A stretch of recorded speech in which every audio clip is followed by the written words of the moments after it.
Olá, pessoal, seja muito bem-vinda, seja muito bem-vindo a mais um episódio do que Engenharia Civil não é só canteiro de obras.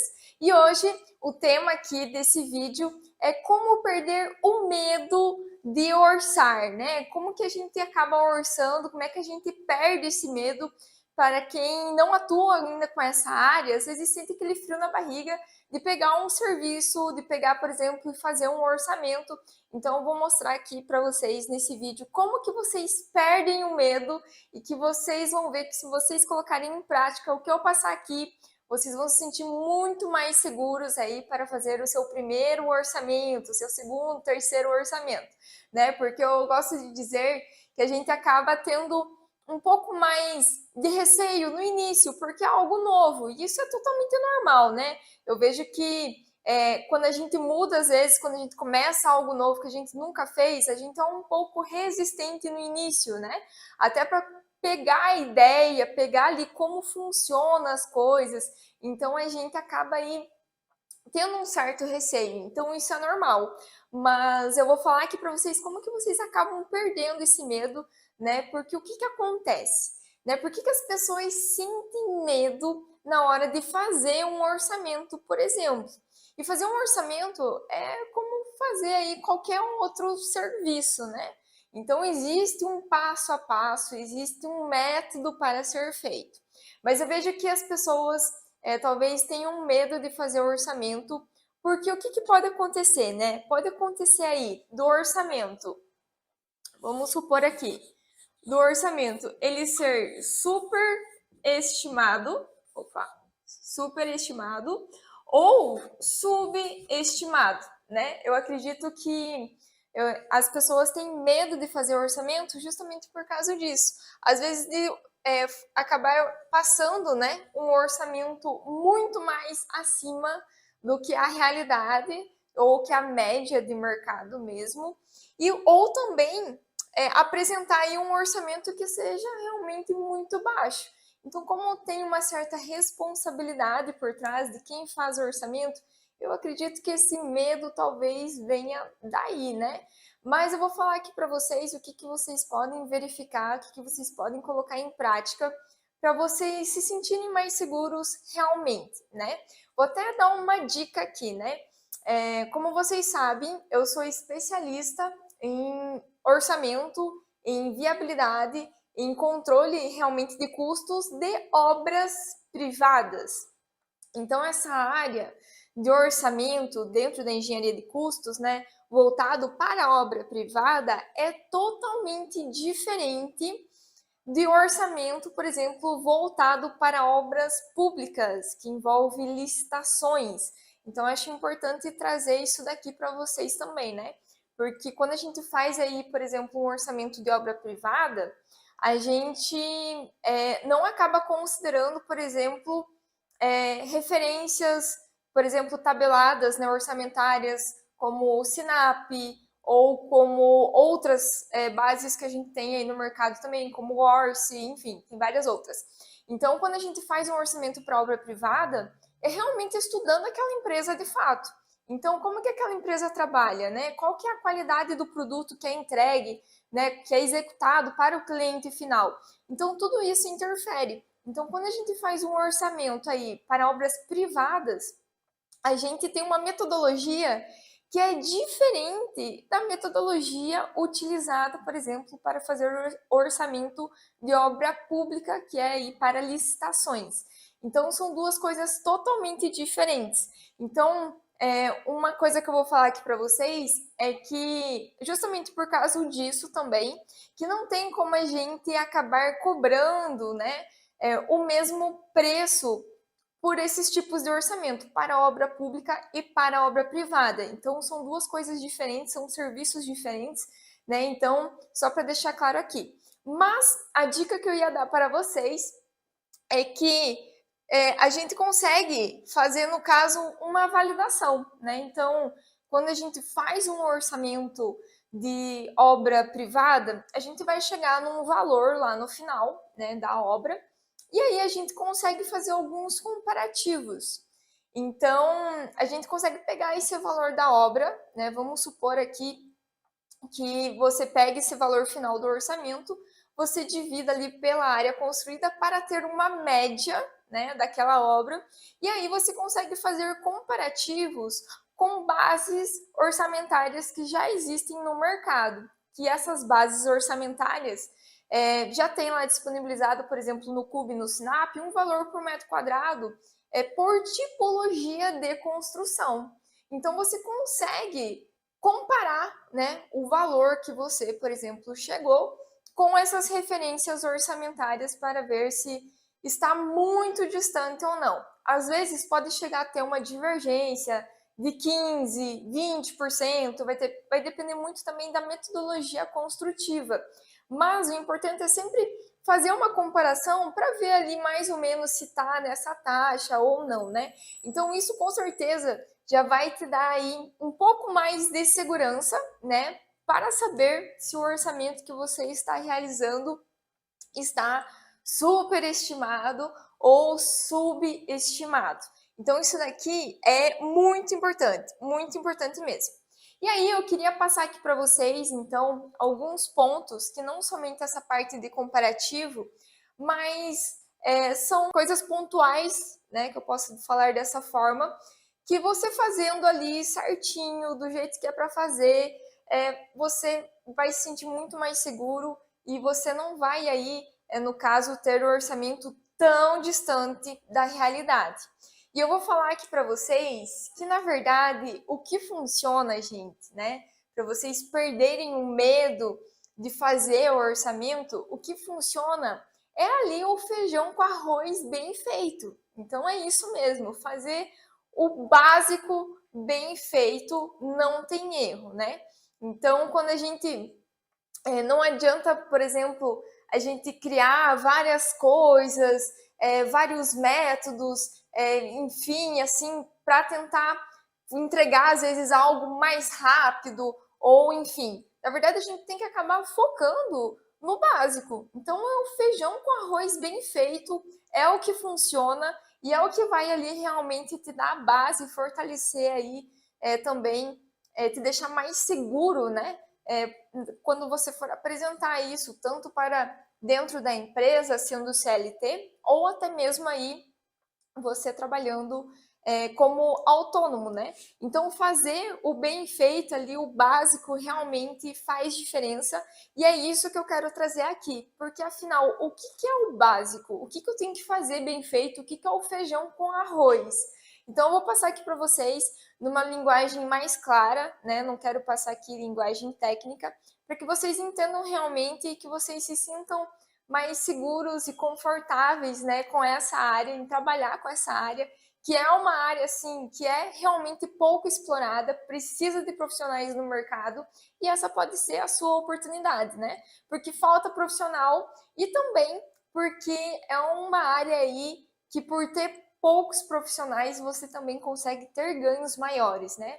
Na engenharia de custos, né, tendo de 6 a 15 mil aí de ganhos mensais. Bom, então vamos lá. O que é o básico? O que é o feijão com arroz? Então, assim, primeira coisa, né, para vocês se sentirem mais seguros.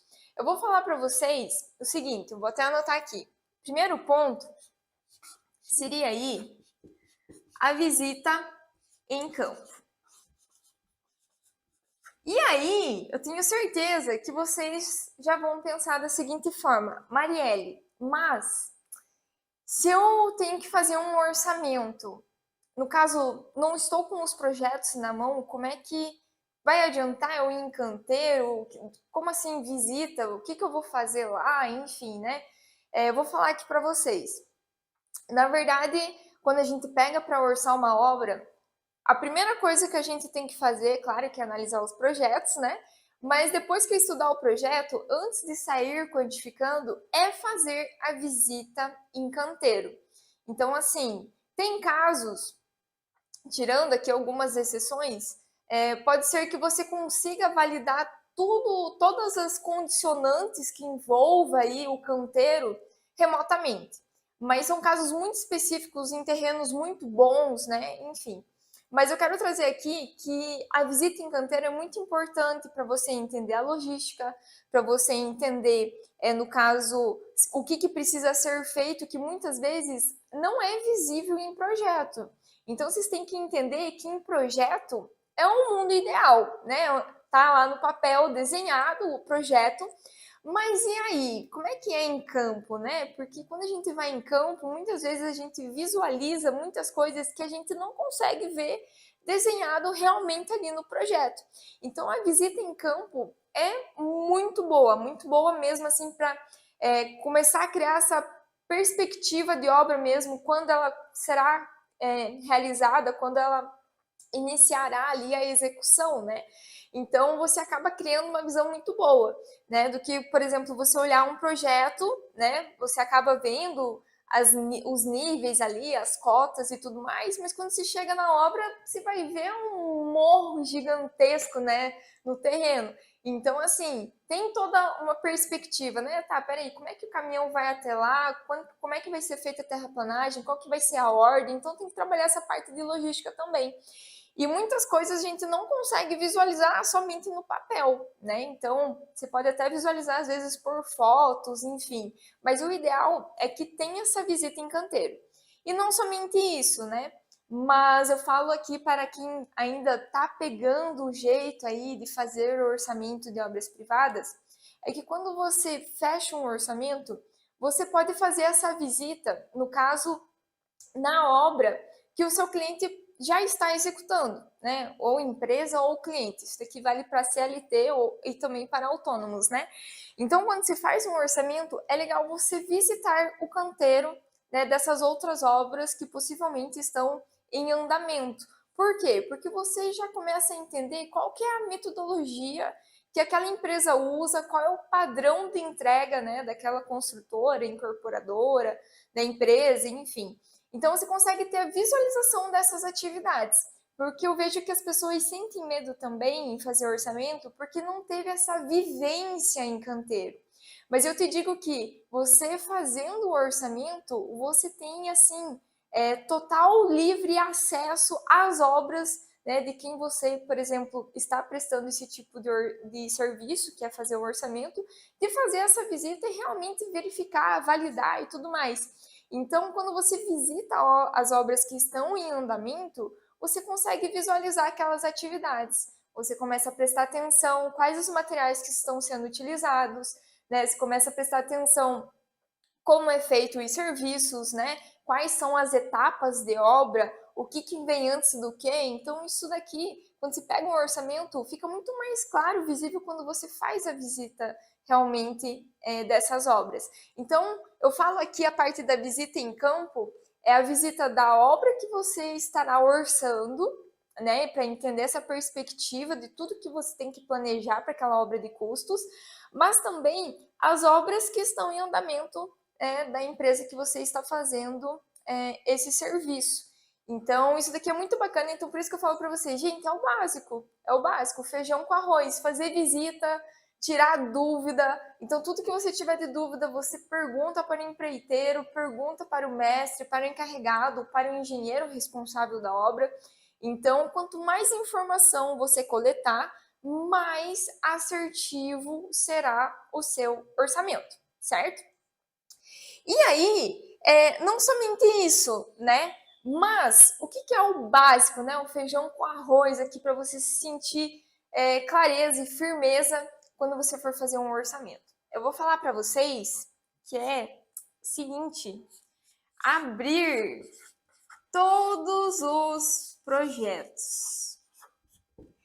E por que eu falo abrir todos os projetos? Eu falo porque assim, talvez dependendo do porte da obra que você for trabalhar, pode ser que venha inúmeras pranchas de projetos, né? Então, tanto estrutural, pode ter prancha aí, por exemplo, das estacas, dos baldrames, no caso da fundação, né? No caso do pavimento térreo, do primeiro tipo, do segundo tipo, da platibanda, da caixa d'água, enfim, pode ter diversas pranchas do estrutural. E o que acontece? Quando vem muitos projetos, Pode ser que você esqueça de ver um projeto, uma prancha de projeto, né, entre tantas. E eu falo para vocês que, na verdade, a gente tem que olhar todas as pranchas, a gente tem que validar realmente tudo que está em projeto. Porque pensa comigo, se está na prancha, se está no projeto, com certeza tem informação relevante ali que você vai ter que fazer a leitura desses projetos. Então, quando eu falo abrir todos os projetos, é que pode ser que você pegue várias pranchas do estrutural aqui que eu comentei e você às vezes deixe de passar uma ou outra. Então, sempre avalie todas as pranchas. Essa é a dica que eu deixo aqui para vocês. Claro que eu falei do estrutural, mas tem do hidráulico, tem do elétrico, tem às vezes de terraplanagem, tem de paisagismo, tem de, enfim, diversas disciplinas, né? Digamos assim. Então, nunca deixe de olhar, às vezes, alguma prancha enfim, por falta de experiência ou até mesmo porque não deu tempo. Então, assim, sempre olhem todas as pranchas, né? Então, porque se você não olhar, pode ser que você esteja deixando passar alguma informação relevante. Então, outro ponto que eu deixo aqui é que quando você abre um projeto para olhar, não é somente ver o resuminho lá, às vezes de aço, ou de concreto, ou de forma, né? Eu falo para vocês visualizarem realmente o projeto, ver as especificações, ver se está contemplando, por exemplo, a perda, se não está, se tem alguma coisa que não está sendo considerada naquele resumo, porque eu já peguei vários projetos assim e que, na verdade, aquele resumo teria que contemplar outras coisas, né? Então, fica aí de dica para vocês, né? Mas acho que talvez isso daqui poderia ser um tópico de um outro vídeo também, para eu mostrar para vocês realmente como fazer essa leitura, tá? Mas isso daqui é um feijão aí com arroz, é o básico, né? Que é realmente abrir todos os projetos, tá? Outro ponto importante para falar para vocês é a questão do memorial descritivo. A questão do memorial descritivo. Isso por quê? Eu já passei, no caso, algumas experiências, né, digamos assim, com alguns clientes, onde já estava tudo certo para eu fazer o orçamento daquela obra. E o que acontece? O cliente manda os projetos. E tá tudo bem, né? Os clientes mandou os projetos. Só que, muitas vezes, né, esse empreendimento, essa obra que você está orçando, tem um memorial descritivo. Só que o cliente talvez pensou que você precisaria somente dos projetos para fazer o orçamento. Então, quando eu falo questão de memorial descritivo, é sempre você validar se aquela obra que você está fazendo, se aquele empreendimento que você está fazendo tem memorial descritivo ou não. Então, sempre quando te mandam os projetos, você questiona, olha, tem memorial descritivo dessa obra, desse empreendimento? Porque vai impactar isso na tua especificação que você vai utilizar no orçamento. Porque o projeto, na verdade, ele vai ter todas as informações desenhadas, né, layout, algumas informações. Mas no projeto não tem todas as especificações bem claras, né? No caso dos itens, né, que estão ali em projeto. Então, o memorial descritivo vai ter muitas informações que possivelmente não está em projeto e que vai impactar no custo. Então, eu falo aqui para vocês, se você ler todos os projetos, se você fizer essa visita em campo, se você ler o memorial descritivo, pode ter certeza que você está fazendo o básico, o feijão com arroz ali, e que vai te dar mais segurança, né? Então, assim, não é algo que você está colocando com incerteza no orçamento. Não, você sabe de onde que veio, né? Tem informação do projeto, tem informação do memorial descritivo, às vezes tem alguma informação que veio de campo que você está contemplando. Então, isso vai te dar muito mais segurança para fazer um orçamento. Então, sempre peçam o memorial descritivo, porque lá vai estar descrito essas especificações um pouco mais a fundo, né? Então, vamos supor aqui, né, a questão do memorial descritivo, é que no memorial descritivo vai estar lá exatamente qual que é, por exemplo, o tipo de esquadria. É uma esquadria fosca na cor preta, branca, enfim, tem diversas tipologias, né, que dá para citar aqui, mas isso vai interferir no teu custo. Então, se você já faz o orçamento alinhado com o memorial descritivo, você está muito mais assertivo naquilo que você está passando, certo? E não somente isso, né? E o que faz quando o cliente não tem memorial descritivo e você solicitou, ele fala que não tem, e como que você vai fazer um orçamento se não tem essas especificações refinadas no memorial descritivo? Ou até mesmo tem o memorial descritivo, mas é mais genérico. O que que faz, né? Então, eu vou falar para vocês. Quando não tem memorial descritivo, ou quando o memorial descritivo é genérico, a gente acaba criando o nosso próprio memorial descritivo. Então, quando a gente faz um orçamento, é bacana que o que eu acabei considerando naquela cotação, enfim, que eu acabei fazendo daquele material, daquela especificação daquele insumo, eu acabe considerando no memorial. Então, a gente entrega um memorial também para o cliente, né? E isso é bom por quê? Porque quando o cliente ele vai pegar o orçamento, muitas vezes ele não vai, no caso, validar ali a especificação que está no orçamento.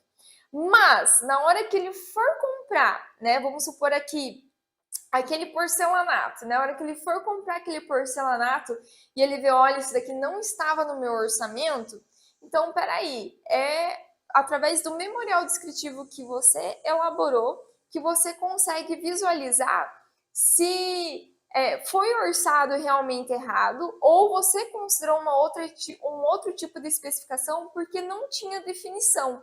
Então, quando a gente acaba criando um memorial descritivo, é até uma forma da gente se precaver, né, de você ser, por exemplo, vamos supor aqui, que você teve um descuido ali na hora de orçar, digamos assim, né? Então, é uma forma de você se precaver, porque você já está colocando no memorial o que está considerado naquele orçamento, né? Então, quando possivelmente surgiu alguns questionamentos sobre o que não estava em orçamento, ultrapassou o valor, você tem isso descrito, né, para mostrar ali realmente que foi considerado dessa forma, então porque não havia especificação, certo? E ainda, trocar aqui o canetão, eu vou passar aqui para vocês mais uma coisa que ajuda demais, que é a questão do checklist.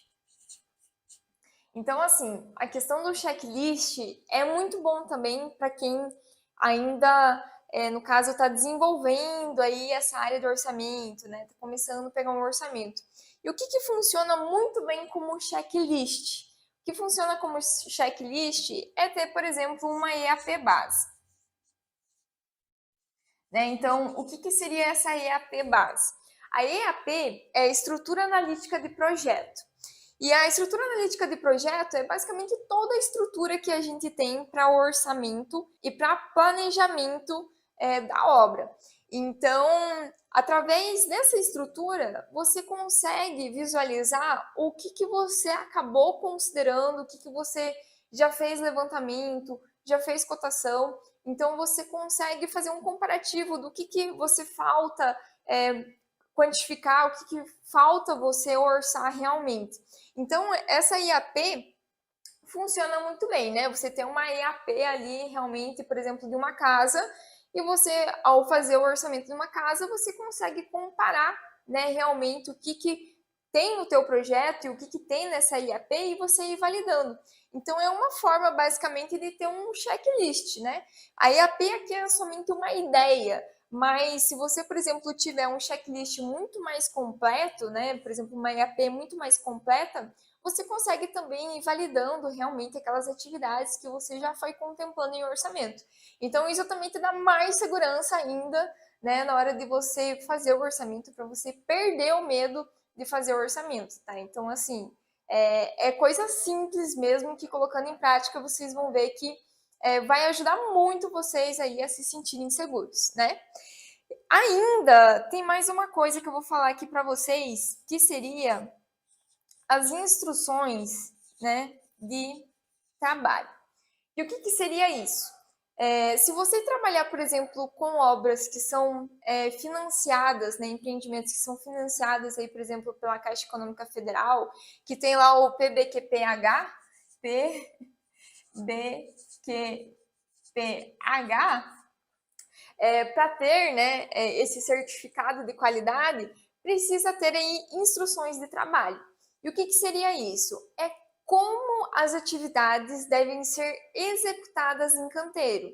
Então, isso também ajuda demais, né, para quem está começando a entender ali como que é os processos, qual que é, no caso, as atividades que vão ser executadas, como é executada, que material, em que ordem, o que, que faz primeiro. Então, na instrução de trabalho, é basicamente uma receita de bolo, né? Então, por exemplo, para fazer reboco, vai estar lá na instrução de trabalho todas as etapas. Ah, precisa fazer primeiro o chapisco em tal traço, né? Então, vai estar tudo discriminado daquela atividade. Então, você lendo essas instruções de trabalhos, né, empresas que possuem aí o PBQPH, você consegue ter acesso a essas atividades, né, que são conforme aí o pessoal de obra devem ser treinados, né, para executar e atender aquela qualidade descrita naquele procedimento. Então, ajuda demais também na hora de você quantificar realmente tudo, verificar se está conforme aí a qualidade que é entregue, né, pelo seu cliente na hora de fazer ali, executar a obra de fato. Então, isso daqui também ajuda muito mesmo. E aí, vocês podem falar assim, Marielle, e se eu não conheço a atividade, eu não sei como é executada, eu não tenho acesso a alguma dessas informações, o que, que eu faço? Né? Eu ainda me sinto inseguro na hora de fazer um orçamento. E eu vou falar para vocês, né? A gente tem algumas saídas. E que saídas seriam essas? Então, assim, primeiro, vocês podem consultar aí amigos. Então, tenho certeza que você, que é aqui, né, da área da construção civil, você tem amigos e amigas engenheiros que já trabalham em obra ou que já têm uma certa experiência e que você pode questionar, perguntar, trocar ideia, né, realmente para ver como funciona. Então, tenho certeza que você deve ter algum colega aí que possa te ajudar, às vezes, a entender a metodologia, os materiais utilizados, enfim. Então, sempre tirem dúvidas com os amigos, os colegas que vocês têm. Não tenham vergonha, então eu falo aqui para vocês que tudo que a gente faz, tudo que a gente pesquisa, tudo que a gente mostra também de proatividade, né, em correr atrás e tudo mais, as pessoas têm bons olhos sobre aquilo, né, que você realmente está buscando entender, que você está curioso, que você quer saber, então isso é um ponto positivo, né, profissionalmente para você, de certa forma, para quem está iniciando, tá? E não somente isso, vocês podem aí também consultar, né, as referências orçamentárias. Então, assim, eu até comentei anteriormente, né, aqui para fazer uma certa validação, mas a gente tem a base, por exemplo, Sinap, né, que é a mais conhecida nacionalmente, né, que a gente consegue consultar lá. Então, por exemplo, para fazer reboco, eu posso ir lá nessa referência orçamentária e ver quais os insumos, quais os materiais, né, a quantidade de mão de obra, se tem equipamento ou se não tem. Então você consegue fazer uma consulta daquilo, né, para ver se o que você orçou está dentro ali realmente, se você quantificou certo, ou se você não tem a mínima ideia, você já começa a verificar, nossa, olha, vai esse material, vai essa quantidade, tem esse coeficiente, tem esse rendimento. Então, assim, claro que não dá para se utilizar essas referências orçamentárias assim, Ctrl+C, Ctrl+V, porque realmente vai depender muito da obra que você está orçando, porque obra privada a gente faz aí o orçamento específico para aquela obra para ser utilizada como meta. E muitas vezes essas referências é uma média genérica que tem de outras obras e não é específico daquele produto, mas serve para você estar consultando e validando, né, essas informações. Aí, o que vocês podem fazer também? Vocês podem procurar no Google, né? Então, nossa, Marielle, não sei como é que faz um muro de arrimo, como é que faz estrutural, com bloco estrutural. Então, eu falo para vocês, pesquisam, façam pesquisas. O Google tá aí, tem vários conteúdos bacanas que vocês podem pesquisar. Tem vídeos, às vezes, muitas vezes, que os empreiteiros acabam filmando. Então, faça uma pesquisa realmente, que eu tenho certeza que você, ao visualizar, você vai entender melhor daquilo. Ao procurar a composição, você também já vai entender melhor daquilo. Então, vai te dar mais confiança, certo? E ainda, eu vou falar aqui para vocês, que é um ponto-chave aqui também, no caso, a gente sempre acabar conversando aí, ó, com os fornecedores, né? Fornecedores. E os fornecedores, assim, né? A gente sempre tem que ter esses fornecedores salvos aí, né, nos nossos contatos, porque os fornecedores, eles querem vender para você. Então, tudo que você tiver de dúvida, eles possivelmente já vão te explicar tudo certinho, porque eles querem também vender, né, o peixe deles. Então, eu já tive um caso que eu tinha uma dúvida sobre uma metodologia construtiva e eu fiz a pesquisa, né? Eu fiz a pesquisa ali na base de referência e tudo mais. E aí eu liguei para o fornecedor para entender um pouquinho melhor. E quando eu liguei para o fornecedor, ele simplesmente me deu uma aula daquela metodologia que era totalmente nova para mim. Então, olha só, tenham fornecedores, né, ao lado de vocês, tenham salvos aí esses contatos aí realmente no celular de vocês, porque tudo que vocês precisarem, eles vão estar ali realmente disposto a ajudar, a tirar dúvida. Então, são aí formas que você também pode estar conversando, né? Às vezes não tem um amigo ou colega para tirar dúvidas sobre, às vezes, uma metodologia mais específica, você entra em contato mesmo com o fornecedor, que eu tenho certeza que ele vai ajudar aí você a entender, enfim, ver se é viável você considerar, o que você não considera, né?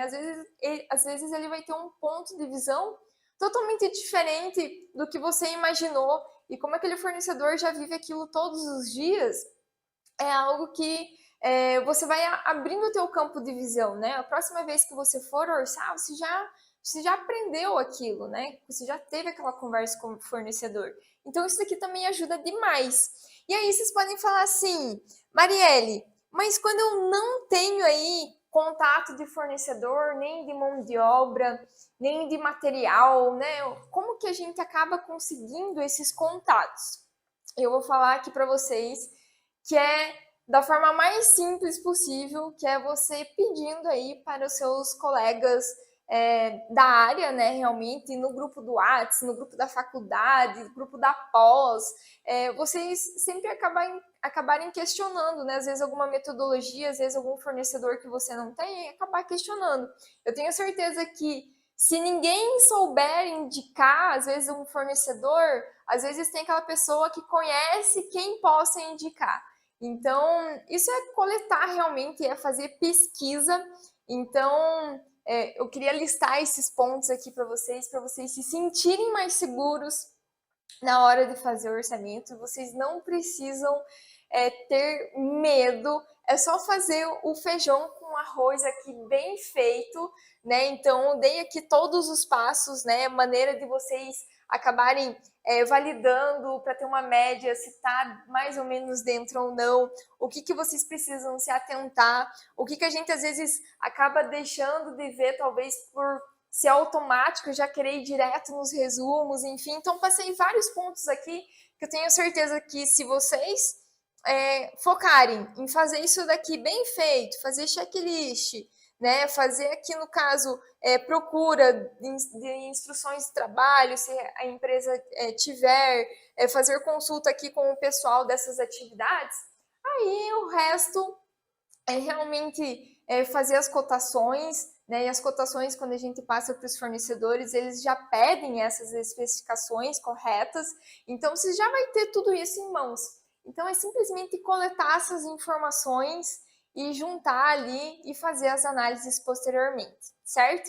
Então faça isso daqui bem feito, né? O feijão com arroz bem feito, eu tenho certeza que vocês vão se sentir muito mais seguros e que com certeza já vão estar se destacando por fazerem o beabá aqui, né, bem feito. Certo, pessoal? Então, deixei essa dica aqui para você e eu queria que você me contasse aqui nos comentários se você se sente inseguro, por que você se sente inseguro. E eu quero que você também comente aqui qual desses pontos você vai começar a colocar em prática, né? Qual desses aqui você já faz e qual que você vai começar a colocar em prática para você se sentir realmente mais seguro na hora de fazer um orçamento de obra. Bom, então é isso que eu queria passar para vocês e vejo vocês no próximo vídeo.